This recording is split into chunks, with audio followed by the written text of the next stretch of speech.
جی السلام علیکم، میں ہوں فیلد ملک اور آپ دیکھ رہے ہیں سرکار۔ کہتے ہیں کہ دھاندلی جو ہے وہ ووٹنگ مشینوں سے ہم روک لیں گے اور ہم شفاف انتخابات کرا لیں گے۔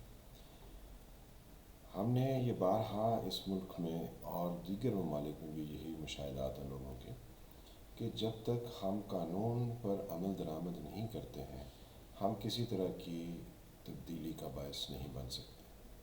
ہمارے معاشرے میں قانون پر عمل کرنا توہین سمجھا جاتا ہے۔ آپ کہیں چلے جائیں، یعنی آپ بینک میں چلے جائیں تو لائن بنانا جو ہے وہ توہین سمجھا جائے گا۔ آپ ریلوے اسٹیشن پر چلے جائیں تو ترتیب اور تہذیب سے گاڑی میں سوار ہونا یا اترنا برا سمجھا جائے گا، یعنی دھکم پیل کرنا اور لوگوں کو ڈرا دھمکا کے رکھنا۔ اکثر و بیشتر آپ نے دیکھا ہوگا کہ لوگ جو ہے وہ اپنے ساتھ اپنے باڈی گارڈز اور اس طرح کے لوگ لے کے چلتے ہیں، تو ان کا مقصد کیا ہوتا ہے کہ انہوں نے کسی قانون پر اور کسی ضابطے پر عمل پیرا نہیں ہونا، کیونکہ معاشرے میں بھی بائی اینڈ لارج ہم گلی محلوں میں سے جب نکلتے ہیں یا گزرتے ہیں تو ہمیں پتہ چلتا ہے کہ یہاں پر بھی جو ہے وہ روب اور دبدبے کا ہر کسی کو خیال رہتا ہے۔ اس کا خیال کیوں کرنا پڑتا ہے؟ کیونکہ کمزور کو ہماری ریاست اور ہمارا قانون کسی طرح کی کوئی پروٹیکشن نہیں دیتا۔ تو جب کمزور کو پروٹیکشن نہیں ہوتی ہے تو جن لوگوں نے اپنا رعب اور دبدبہ رکھا ہوتا ہے بنیادی طور پر وہ کمزور لوگ ہوتے ہیں۔ وہ اپنے ساتھ گن مین لے کے چلتے ہیں، وہ اپنے گھروں کے باہر جو ہے وہ لوگ اس طریقے سے بٹھاتے ہیں، یعنی اپنی حفاظت کے لیے کہ لوگ جو ہے وہ ان سے ڈر کے رہیں۔ تو یہ سارا ماجرا جو ہے وہ ہمارے اندر بیسیکلی ایک خوف کی علامت ہے۔ اب ہم دیکھتے ہیں کہ بہت سارے لوگوں کو، جیسے پچھلے دنوں بھی یہ ہوا کہ کئی صحافیوں کو اغوا کر لیا گیا یا اٹھا لیا گیا، یا عدالت کے نام پر ان کو جو ہے وہ قانونی طریقے سے یعنی وردی پہن کے ان کو اٹھایا گیا۔ تو یہ بھی بیسیکلی کمزور ذہنیت کی علامت ہے، کیونکہ جو لوگ اقتدار پر برجمان ہیں، یعنی جن کا قبضہ ہے، وہ یہ سمجھتے ہیں کہ اگر جو ہے انہوں نے لوگوں کو ڈرانا دھمکانا جاری نہ رکھا تو ان کا اقتدار جو ہے وہ ختم ہو جائے گا۔ یہی بات ہم دیکھتے ہیں کہ کراچی میں بھی ایسا ہی ہوا کہ ایم کیو ایم جو ہے اس نے لوگوں کے اوپر اپنا رعب اور دبدبہ رکھا، لیکن آخر کو اس نے ٹوٹنا تھا، وہ ٹوٹ گیا۔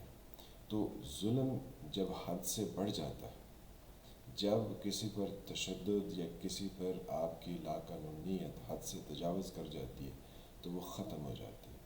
ہمارے معاشرے میں اس وقت جو غیر قانونی تجاوزات ہیں لوگوں کے ذہنوں پر، لوگوں کے دماغوں پر، لوگوں کے خیالات پر، وہ ختم ہونے کے درپے ہیں۔ ریزن بینگ کہ اب سب یہ کہہ رہے ہیں انف از انف، کیونکہ کوئی کسی سے ڈرنے والا نہیں ہے اور کوئی کسی کی بات سننے والا نہیں ہے۔ اب آپ پولیٹیکل پارٹیز میں دیکھ لیجئے کہ وہاں پر بھی اسی چیز کے اوپر ہے کہ جی اب ہم نے آپ کی چولے ہلا دینے۔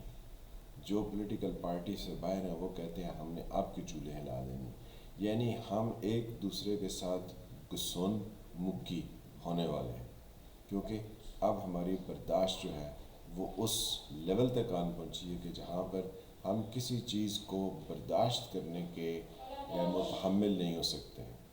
ہم نے یہ کہا کہ الیکشن میں ووٹنگ مشینز لائی جائیں تو ہم یہ دھاندلی ختم کر لیں گے۔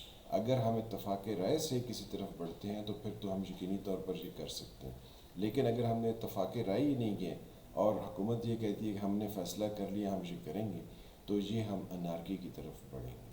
ہمیں قانون پر عمل کرنے کی ضرورت ہے۔ الیکشن کمیشن کا یہ کام نہیں کہ وہ باہر میڈیا پر جا کر پروپیگنڈا کریں، کیونکہ وہ جو آئین میں اس کو طریقہ کار یا دائرہ کار اس کو دیا گیا اس نے صرف اس پر عمل کرتے ہوئے یہ کام کرنا۔ لیکن الیکشن کمیشن جو ہے وہ اپنے پاؤں سے، یعنی اپنی پاؤں جو ہے وہ چادر سے باہر پھیلا رہا ہے۔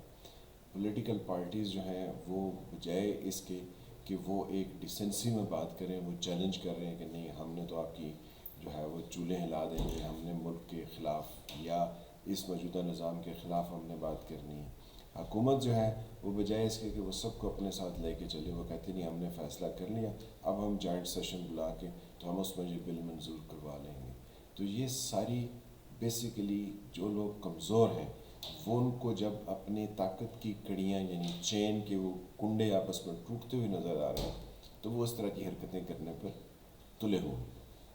اگر کسی کو اس چیز سے جو ہے وہ غرض ہو کہ ملک کو آگے بڑھنا ہے تو اس کے لیے ہمارے پاس بہت سے ایسے آئیڈیاز یا بہت سے ایسے لاجکس یا ریزنز ہو سکتی ہیں جس پر ہم ایک دوسرے کو قائل کر سکتے ہیں، اور جہاں پر ہمارا زیادہ لوگوں کا آپس میں ایک دوسرے کے ساتھ اتفاق ہو ہم اس پر عمل پیرا ہو جائیں. لیکن کیونکہ یہ حکومت بھی غیر قانونی طریقے سے آئی ہے، پچھلی نواز شریف صاحب کی حکومت بھی غیر قانونی تھی، تو صاف ذرا جب ان کو کسی ضابطے اور کسی قانون کا پابند ہونا پڑے گا تو یہ اس سے بھاگنے والے ہیں.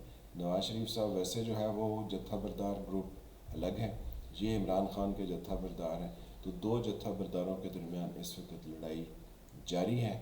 اب اس میں ایک اور جتھا بردار ہیں جنہوں نے 73 سال تک حکومت کی ہے، تو صاف ظاہر ہے اب جتھے جتھے کے ساتھ ٹکرانے کو ہیں. اللہ انہیں کوئی سوجھ بوجھ عطا کرے، لیکن ہمیں لگتا نہیں ہے کہ ان کو سوجھ بوجھ ملے گی.